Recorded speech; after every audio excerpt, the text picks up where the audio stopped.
Hi everyone. So, I haven't made a video again in a while. If you can't tell, I'm sick at the moment. Good times. So, clearly, I am not looking that kempt, but I'm not trying to impress any of you aesthetically. So, yeah. So, I've been home all day, lounging in my ridiculous polo fleece and drinking tea. Desperation. But anywho, I took the time today to do a lot of tarot, and I've been thinking a lot about, um, I guess, the opening of the key and its connection to mysticism, if you will. Because I also started reading, well, started back up reading some of, can't think today, so bear with me, Teresa of Avila, her interior castle, and for some reason, the spirit moved me last night to start reading that again. So I don't know. I've been kind of in a funk, I guess, spiritually, if you will. I'm sort of in a dry period, as they say, and I guess it's been productive in the sense that I have a good sense of what a wet period is like. It sounds sort of gross, but a wet period as opposed to a dry period. And I think it's funny when you're in a spiritually wet period, everything feels sort of inundated with it. It's really weird. Like everything you do feels more infused with purpose, or more. There's more weight to things. There's a more gravity, but also a lot more enjoyment of things. And that enjoyment is a lot purer, I think. You feel more safe. You feel more looked after, and I think it's easier to get lost in this feeling of real adoration and appreciation and thanksgiving.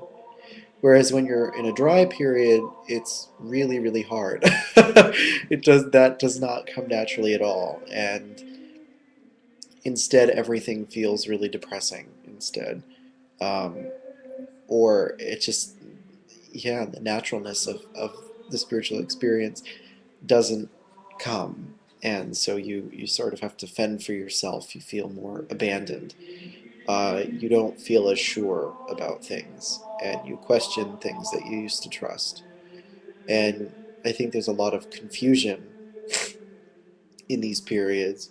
For me, anyway, I often start to get lost in my head, and um, this is when I especially turn to tarot, um, as an attempt to try to reconnect to whatever uh, source, to my HGA, Holy Guardian Angel, or whatever you want to call it, I guess.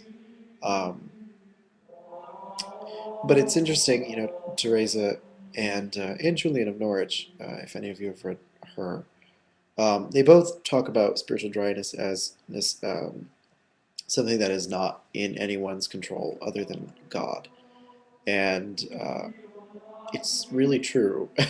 No matter what you do, no matter how much contemplation, how much prayer you do, how much, how much you strive to correct the problem, it doesn't it doesn't lubricate it at all, since we're using wet and dry here.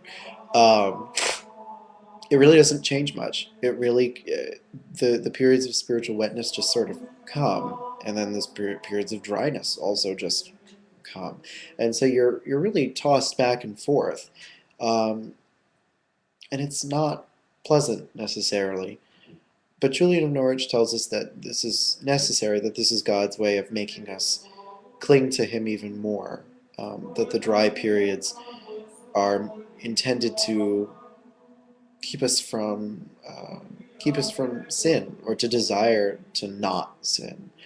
And Teresa says something sort of similar. I mean that the soul, uh, after having received spiritual favors from God, she calls them. After a while, it doesn't want to sin anymore. It doesn't want to dishonor or displease God.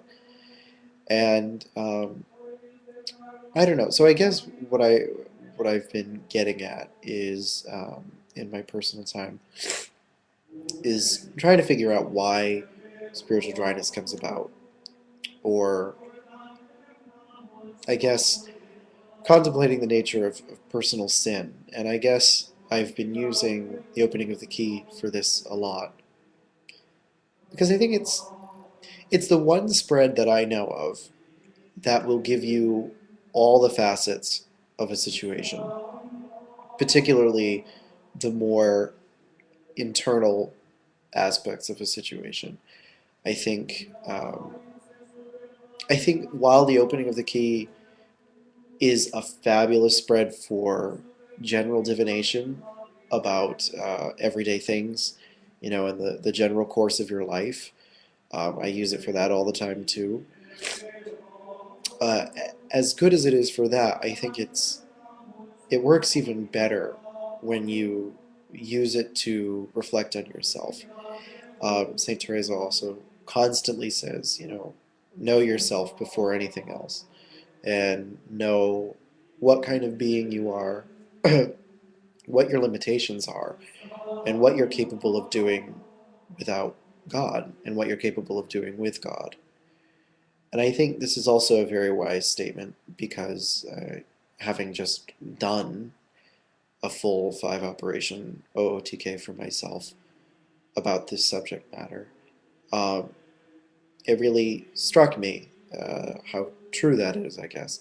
Um, how much God wants to try to help us, and how willing we are to throw him under the bus, and how difficult it is to accept his governance.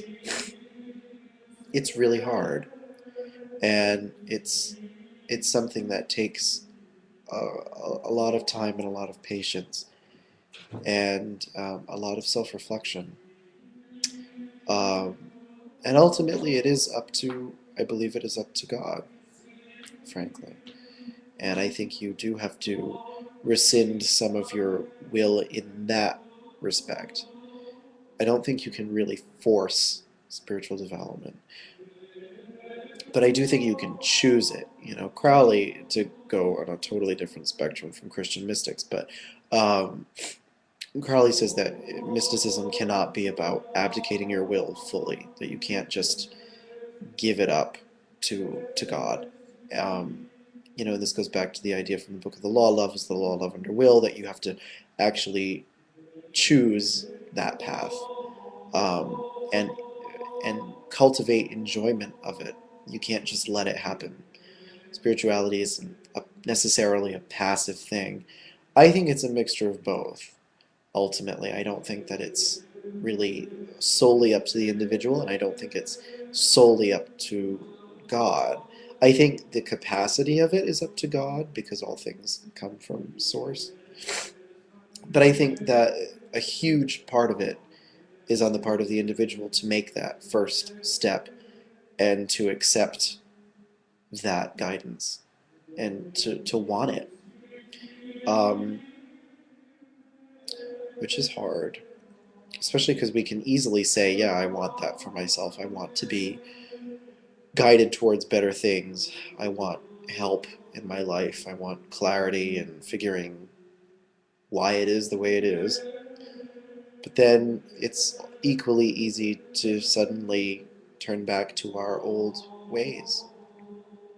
So I suppose the point of this video, uh, other than just talking about stuff, um, is to remind you all that tarot does not have to be just about basic stuff. And I always stress this, and I know others do too, but it's not just about fortune telling, and it's not just about trying to figure out what's coming up and how to prepare for it. You know, use your tarot for spiritual purposes. Just do it. You know, and it might take a lot of work in the fact that you might need to do a deck upgrade, frankly. I mean, I personally, just because it's right here, I don't think that the rider weight, which is what this is, I know there's a glare, is particularly well suited for that. It's very basic and is half of it, well, more than half of it. All the minors are designed to show you basic life events, and I don't find that helpful. Whereas, as you know, I'm a strong advocate of the Crowley deck because it is inherently designed to be based on the joining of the microcosm with the macrocosm. You know, it's why the backs of the cards have the rose cross on it. It's a symbol of man joining with the universe, um, and living life properly, I suppose. Um, and it goes back to the word of the Aeon, Abrahadabra, number 418, and all that stuff. All that is relevant to that concept. So, you know, using that deck is difficult, but I promise it'll put you on a path that this deck almost never will. I think it is much harder for the average person to use this deck towards spiritual ends, even though it's easy. I think this deck works, the Rider-Waite deck works very well for people who have natural intuition, and then they can take it to the next level, I think, easily. But for people like me, who have sort of a half-assed intuition, frankly, um, and tend to be a lot more intellectual about the deck, um, you know, I think that the Crowley works a lot better. And I know I'm very biased. It tends to work really well for me. So ultimately, use whatever works best for you. But my point is, don't be afraid to use your cards for something other than just past, present, future. You know, and constantly reflect on yourself with them. They are a perfect mirror into what you are and what makes you up. And that's incredibly useful, incredibly painful sometimes. We don't always like to see what's underneath, but it's how you also grow. And the purpose of the, well, one of the meanings behind the Hermit, number 9, um, or at least in Crowley's deck, I think. Not so much, well, Rider-Waite, sort of. Not a big fan, clearly. So yeah, if you have any questions, please leave them. I'm very happy to have 38 subscribers all of a sudden. Very excited about that. It's always nice to have people interested in the channel, hopefully contributing in some way or another via dialogue. And of course, readings are always available via my blog and PayPal. Okay, I hope to hear from some of you soon, because the channel's been kind of quiet lately. Partially my fault, so. Anywho, any questions, please let me know. And take care.